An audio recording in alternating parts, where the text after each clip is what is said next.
ปันสุกริมอ่างที่บางพระ5 นาฬิกากับ36 นาทีแล้วอ่ะ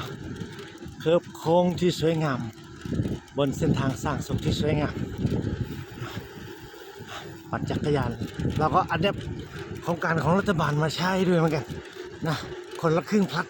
นะผัดกันนำคนละครึ่ง ดีต่อใจดีต่อใจรถหลัง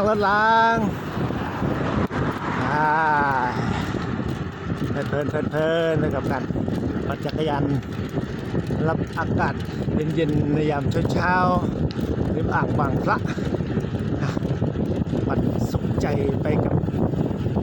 พี่แดงฉลองชัยไปกับพี่แดง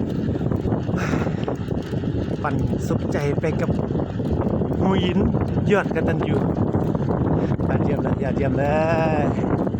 โครงการคนละครึ่งพลัดเราได้เอามาใช้แล้วตอนนี้นะ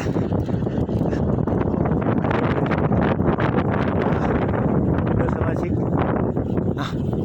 ย่าจอดกันดูเพื่อนสมาชิกกันก่อนรอแป๊บนึงเดี๋ยววนไปดูเพื่อนสมาชิกต้องโค้งก่อนทั้งคืนในสวนไม่รู้